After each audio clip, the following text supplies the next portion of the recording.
Hello guys, my name is Sophia the Shadowhunter, and today I'm doing just a book haul for you for the books that I'm going to be reading and the books that I have been reading that I've got from the library. So I'm really excited. I'm going back to the library again, which is great because I really missed that. And it's gotten me a lot of books to choose from. Also, they have books I want to read that I've been wanting to read for a long time, so that's awesome.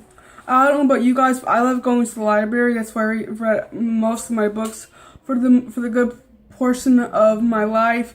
And I love the library, and it's fun, and it's cheap, and it's economical, and it's awesome if you don't have extra money to spend on books like a lot of us out there. So let's get started. The first book that I'm so excited to be getting my hands on is The Shadow of the Wind by Carlos Ruiz Zafón. I've heard a lot of stuff about this book, and I'm so excited about reading it.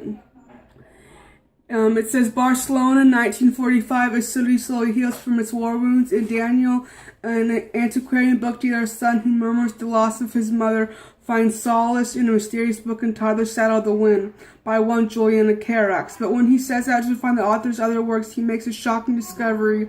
Someone has been systematically destroying every copy of every book Carax has written. In fact, Daniel may have had the last of Carax's books in existence. Soon, Daniel's seemingly innocent quest opens the door into one of Barcelona's darkest secrets, an epic story of murder, madness, and doomed love. So this sounds awesome, and I'm so excited to be reading it. The next book that I've been wanting to read for about 2.5 years, which is I'm so excited to be reading, and I'll be reading this really soon, is Illuminae by Amy Kaufman and Jay Kristoff. I've heard awesome things about this book. I think I'll be able to fly right through it.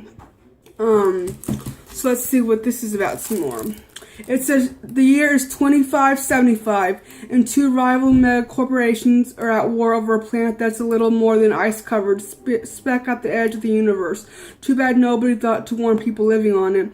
With enemy fire raining down on them, even Katie and Ezra, who are barely even talking to each other, are forced to fight their way into evacuating fleet with the armed warship in hot pursuit.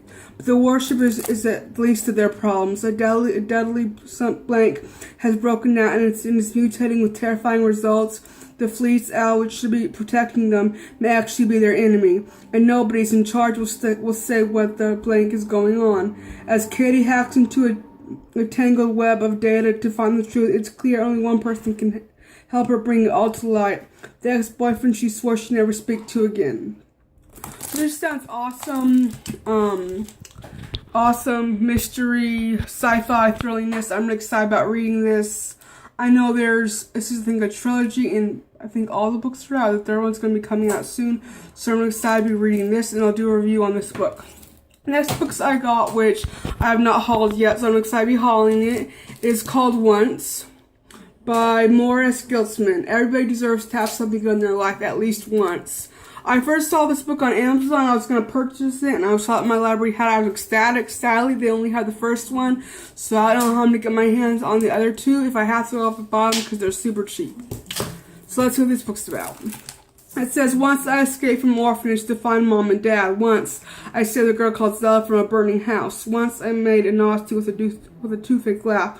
My name is Felix. This is my story. So this is just a story about a boy named Felix. I really don't know much more about that, other than he survived the Holocaust in Poland.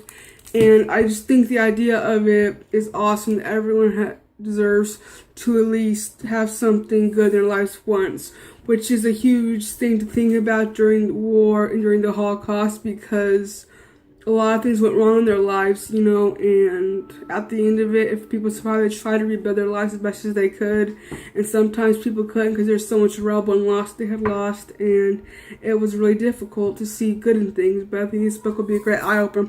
The next book I read, which I've already finished, and I'm going to do a review of it soon, is The Selection by Sarah Cass.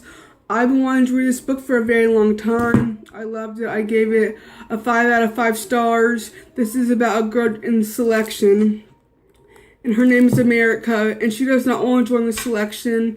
However, she does it to help her family, to get money for her family because they are very poor, and the number she is very low, and they all work to survive, and she joins the selection to get a better life for herself and for her family. It's a very interesting book. It's not what I thought it would be.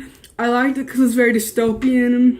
I wasn't crazy about either of her choices of the two guys she liked, but I love the story and the characters, and I'm excited to read the next one.